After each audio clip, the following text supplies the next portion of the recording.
This is my student support system. Keep watching, keep learning.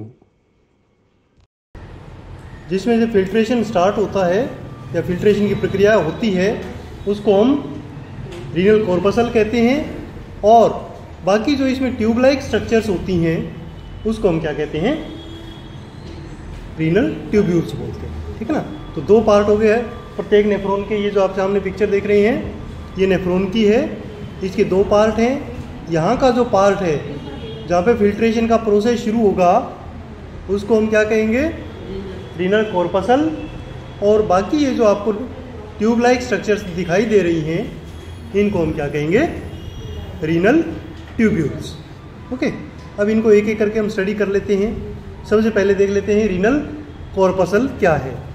Renal corpuscle के again दो component हैं। ठीक है ना। कैसे, एक तो है ग्लोमेरुलस और एक है ग्लोमेरुलर कैप्सूल। ओके, दो पार्ट कौन कौन से हैं, ग्लोमेरुलस एंड ग्लोमेरुलर कैप्सूल।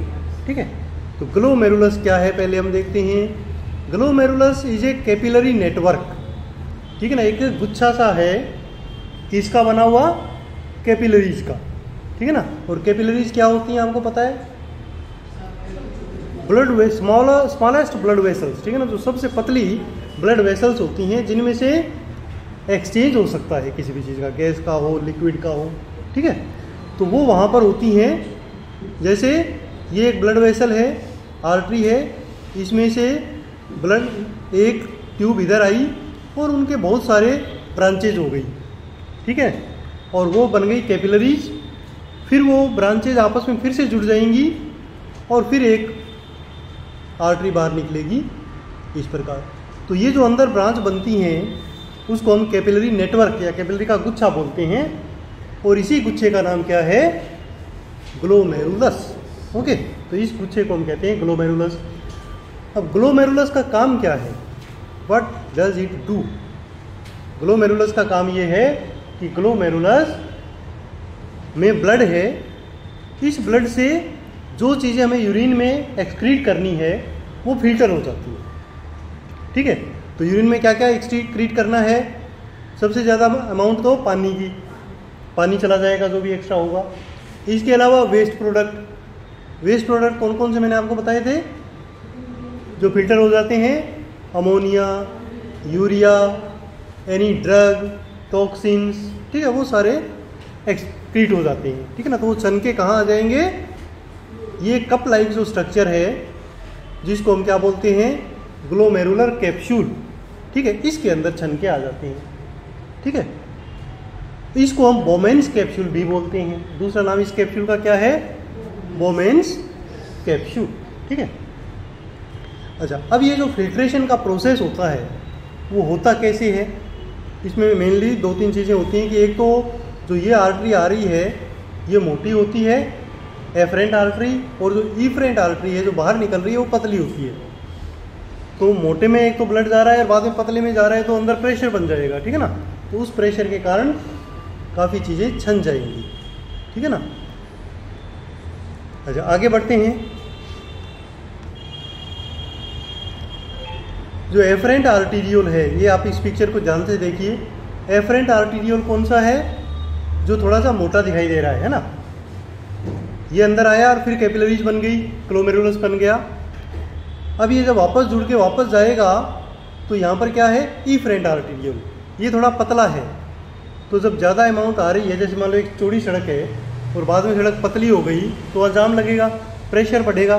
तो ऐसा ही प्रेशर यहाँ पर ब्लड के अंदर बढ़ जाता है और उसके कारण जो चीज़ें फिल्टर होनी होती हैं वो यहाँ पर फिल्टर हो जाती है। ठीक है ना, जिसमें मैक्सिमम अमाउंट पानी का होता है और बाकी चीज़ें भी उसके साथ साथ निकल जाती है जो हमें यूरिन में निकालनी होती है। ठीक है।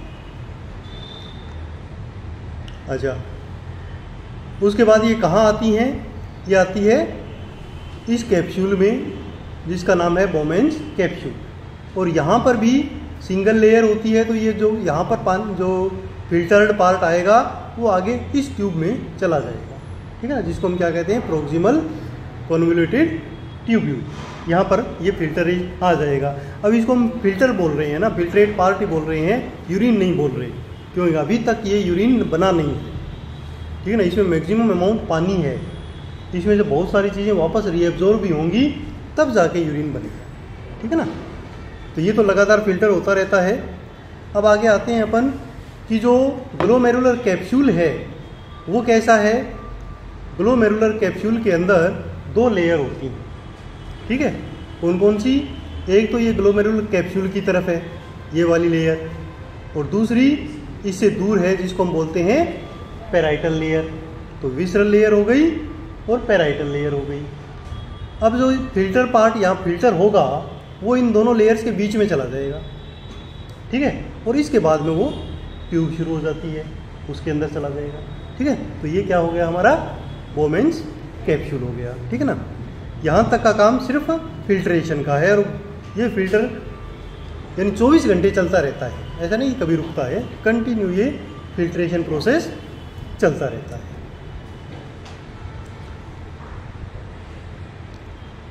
उसके बाद हम देखते हैं कि जो रीनल ट्यूब्यूल्स होती हैं वो क्या होती हैं। रीनल ट्यूब्यूल बहुत लंबी ट्यूब होती हैं, बट जगह कम है, इसलिए वो ऐसे मुड़ी तुड़ी अवस्था में कॉन्वोल्यूटेड रूप में वो वहाँ पर रहती है, जिसको हम कहते हैं कुंडली बना के रहती है ना। तो उसको हम बोलते हैं, 3 पार्ट इसके होते हैं। एक होता है प्रोक्सिमल कॉन्वोल्यूटेड ट्यूब्यूल, मतलब जो इस बोमेन्स कैप्सूल के नज़दीक है ये वाला पार्ट, इसको हम बोलेंगे प्रोक्सिमल कॉन्वोल्यूटेड ट्यूब्यूल। उसके बाद में एक पार्ट बिल्कुल सीधा होगा यू शेप का, उसको हम बोलेंगे लूप ऑफ हेनले, क्योंकि ये लूप सा बनाता है ना ऐसे, तो इसको हम क्या बोलेंगे लूप ऑफ हेनले। और तीसरा पार्ट इसका फिर से एक कुंडलित या कॉन्वोल्यूटेड ट्यूब आएगी, ये इससे दूर है, इसलिए इसको क्या बोलते हैं डिस्टल कॉन्वोल्यूटेड ट्यूब्यूल। ओके, तो ये हो जाएगी हमारी डिस्टल कॉन्वोल्यूटेड ट्यूब्यूल। इसके बाद में एक सीधी ट्यूब बनेगी जिसको हम बोलेंगे कलेक्टिंग डक्ट, ठीक है। ये कलेक्टिंग डक्ट क्या करेगी, यूरिन को कलेक्ट करेगी, ठीक है ना।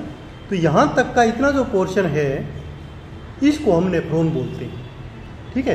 तो अल्टीमेटली यदि हम आपसे डिस्कस करें कि नेफ्रॉन के टोटल पार्ट्स कितने हैं, तो पहले तो बात आई कि 2 पार्ट है, renal corpuscle and tubule. Corpuscle के फिर 2 पार्ट हो गए, कौन कौन से, ग्लोमेरुलस एंड ग्लोमेरुलर कैप्सूल। और ये जो ट्यूब थी इसके फिर 3 पार्ट हैं, कौन कौन से, proximal convoluted tubule, loop of Henley, और तीसरा डिस्टल कॉन्वोल्यूटेड ट्यूब्यूल, ठीक है ना। तो इतनी सारी चीज़ों से हमारा नेफ्रॉन बनकर तैयार होता है। और ये होता कहाँ पर है, मेनली इसकी शुरुआत होती है किडनी के आउटर पार्ट में, जहाँ जिसको हमने वो क्या बताया था, कोर्टेक्स। तो कोर्टेक्स में इसकी शुरुआत होती है, और बाद में इसकी जो ट्यूब्स हैं वो होती हैं मेडुला के अंदर, ठीक है ना। तो इस प्रकार ये होते हैं। अब आ जाते हैं हम आगे, प्रोक्सिमल कॉन्वोल्यूटेड ट्यूब्यूल क्या काम करती है कि जो पार्ट अभी फिल्टर हुआ कैप्सूल के अंदर वो सबसे पहले कहाँ आएगा, प्रोक्सिमल कॉन्वोल्यूटेड ट्यूब में आ जाएगा, ठीक है। Filtrate drain into the proximal convoluted tubule, the surface of the epithelial cell of this segment of the nephron is covered with densely packed microvilli.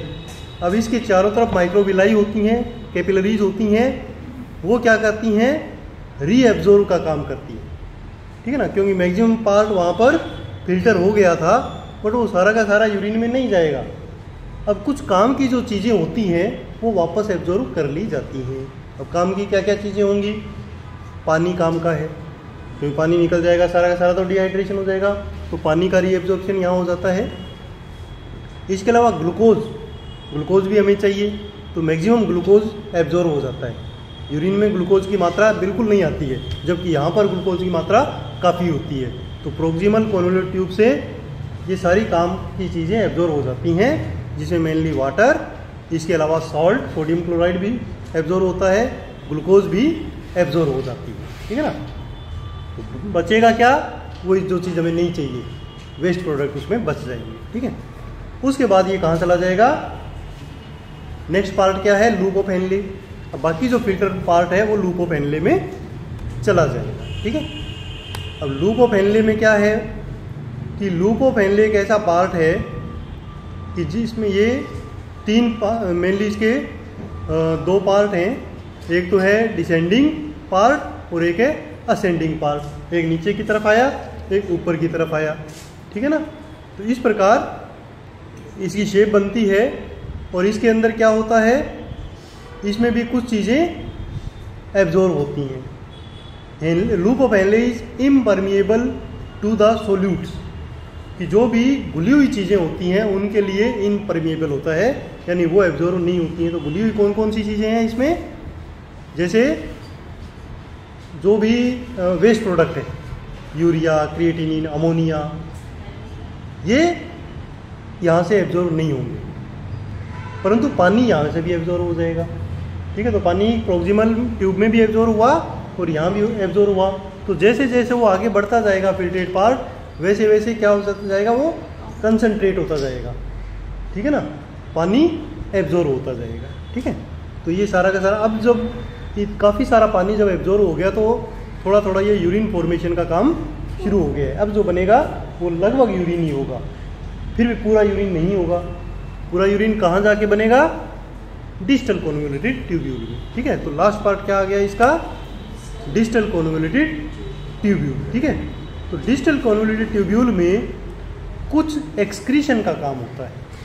Excretion कैसे, कि जो चीज़ें बच गई थी, फिल्टर नहीं हो पाई थी ग्लोमेरुलस में, पर हमें निकालनी है, उनमें से कुछ चीज़ें यहाँ से भी एक्सक्रीट हो जाती हैं, क्योंकि इसके चारों तरफ क्या होती हैं, कैपिलरीज होती हैं, और वहाँ से भी कुछ पार्ट एक्सक्रीट कर दिया जाता है। बट वो डिपेंड करता है, डायरेक्ट नहीं होता, वो कुछ हॉर्मोन्स पे डिपेंड करता है, ठीक है ना, जिसमें मेन हार्मोन यहाँ पर पार्टिसिपेट करता है ADH, एंटी डाईयूरेटिक हार्मोन, ठीक है ना। तो इस हार्मोन के इफेक्ट में काफ़ी चीज़ें यहाँ पर भी क्या हो जाता है, एक्सक्रीट कर दिया जाता है, ठीक है। उसके बाद अब जो बन गया वो यूरिन बन गया, ठीक है ना, और ये कहाँ पर आ जाएगा, कलेक्टिंग डक्ट में, ठीक है ना। इसके बाद ये कलेक्टिंग डक्ट में आ जाएगा सबसे लास्ट में। अच्छा, कलेक्टिंग डक्ट से फिर आगे कहाँ जाएगा, कलेक्टिंग डक्ट से जाएगा जो हमने लास्ट में पढ़ी थी, माइनर कैलिक्स। कितने माइनर कैलिक्स होते हैं किडनी में, याद आया, लास्ट क्लास में हमने पढ़ा था, फनल शेप स्ट्रक्चर होती हैं छोटी छोटी, 18 अप्रोक्सीमेटली 18, ठीक है ना, 18 to 20 हो सकती हैं, उनमें आएगा। वहाँ से आगे फिर वो किस में जाएगा, मेजर कैलिक्स में। मेजर कैलिक्स कितने होते हैं, 2 to 3, कहीं में 2 हो सकते हैं, 3 भी हो सकते हैं। और उसके बाद कहाँ जाएगा, पेल्विस में, ठीक है ना। तो ये आगे का रास्ता बताया हुआ है, बट नेफ्रॉन की स्ट्रक्चर वहाँ पर कलेक्टिंग डक्ट तक हमारी कंप्लीट हो जाती है, ठीक है ना। इतनी पॉइंट्स हमें इसमें बताने होते हैं।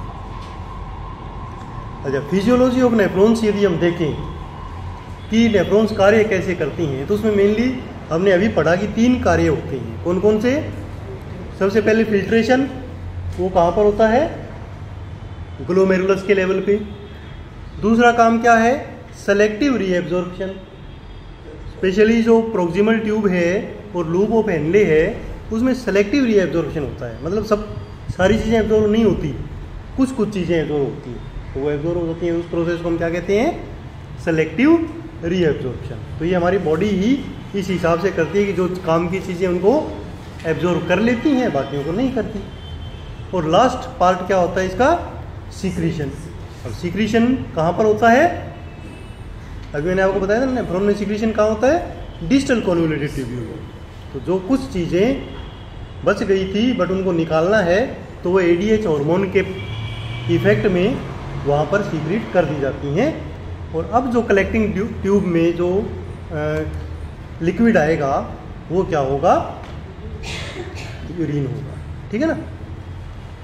तो ये सारा पार्ट में लिखा हुआ है कि filtration take place through semi permeable walls of the glomerulus and glomerular capsule. Capsule के अंदर आता है water and other small molecules pass through it. पानी और जो छोटी छोटी चीज़ें हैं जिसमें ग्लूकोज भी है, वेस्ट प्रोडक्ट जितने हैं वो सारे हैं, अमोनिया है, यूरिया है, बट प्रोटीन नहीं निकल पाते, ठीक है ना। प्रोटीन मोटे होते हैं, तो प्रोटीन ब्लड में ही रहेंगे, बाकी मोस्टली चीज़ें इसमें निकल जाती हैं। अच्छा, उसके बाद सेकेंड पार्ट में आता है हमारा सेलेक्टिव रीएब्जॉर्प्शन। सेलेक्टिव रीएब्जॉर्प्शन होगा हमारा मेनली प्रोक्सिमल कॉन्वोल्यूटेड ट्यूब्यूल के अंदर, ठीक है। और उसके अंदर क्योंकि उसकी जो वॉल्स होती हैं वहाँ पर माइक्रोविलाई होती हैं जो सिंगल लेयर की होती हैं और वो एब्जॉर्प्शन का कार्य करती है, ठीक है ना। तो इसमें mostly water, electrolytes, organic nutrients such as glucose, इनका एब्जॉर्प्शन हो जाता है क्योंकि ये हमें चाहिए, ठीक है ना। कुछ एब्जॉर्प्शन बचा हुआ कहाँ पर लूकोपेनले में भी होगा, ठीक है। और ये भी यहाँ पर भी कुछ हार्मोन्स कार्य करते हैं जिसमें मेनली पैराथायराइड हार्मोन और एंटी डायूरेटिक हार्मोन जो अभी मैंने आपको बताया वो कार्य करते हैं। एल्डोस्टेरोन भी कार्य करता है। और उसके बाद जो सीक्रेशन होता है वो मेनली डिस्टल कॉन्वोल्यूटेड ट्यूब्यूल में होता है और यहाँ पर हाइड्रोजन आयन का सीक्रेशन भी होता है। हाइड्रोजन आयन क्या होते हैं? हाइड्रोजन आयन ब्लड की पीएच को मेंटेन करते हैं, ठीक है। तो ब्लड की पीएच मेंटेन करने का कार्य भी किसका है? किडनी का। तो यदि ज़्यादा एसिडिटी है तो हार्मोन्स यहाँ पर एक्सक्रीट हो जाएंगे। कौन से? ये एच आयन, हाइड्रोजन आयन जिसको बोलते हैं। और कम है तो ये एब्जॉर्ब नहीं होंगे, कम होंगे, ठीक है। तो इस प्रकार ये किडनी जो हैं वो ब्लड की पीएच को मेंटेन करती है, ठीक है ना। अच्छा, उसके बाद ये सारा जब प्रोसेस हो जाएगा तो लास्ट में हमारा एक सिस्टम होता है जिसको हम बोलते हैं रेनिन एंजियोटेंजिन एल्डोस्टेरोन सिस्टम, ठीक है। ये हमारा ब्लड प्रेशर को मेंटेन करता है। कैसे करेगा? कि यदि ब्लड प्रेशर कम है तो वाटर को रिटेन करेगा, ठीक है ना। वाटर रिटेन करेगा तो मतलब कैपिलरीज के अंदर, ब्लड वेसल्स के अंदर ज़्यादा पानी होगा तो बीपी ऊपर जाएगा। और यदि बीपी बढ़ा हुआ है और उसको कम करना है तो इस सिस्टम से पानी को वो रिलीज करेगा, यूरिन में ज़्यादा पानी जाएगा और हमारा ब्लड प्रेशर नीचे आ जाएगा। तो इस सिस्टम के द्वारा बीपी को कंट्रोल किया जाता है। तो अगर आपसे कोई पूछ ले, वैसे एग्ज़ाम में वैसे लिखने के लिए ये नहीं आता है, सिर्फ स्ट्रक्चर आती है, तो जिसमें आपने अभी तक जो सीख लिया वो सफिशिएंट है। हार्मोन की सारे पार्ट के नाम बता दिए, वो सफिशिएंट है। ये जस्ट मैं आपको जीके के लिए बता रहा हूँ कि कोई सिंपली पूछ ले कि ब्लड प्रेशर किडनी कैसे मेंटेन करती है, तो उसका ये एक सिस्टम होता है कि रेनिन एंजियोटेंजिन एल्डोस्टेरोन सिस्टम। ये हार्मोन सिस्टम होता है जिसके द्वारा पानी को या तो रिटेन किया जाता है या निकाला जाता है। उससे ब्लड प्रेशर जो है वो कंट्रोल होता है, ठीक है। My student support system. Keep watching, keep learning.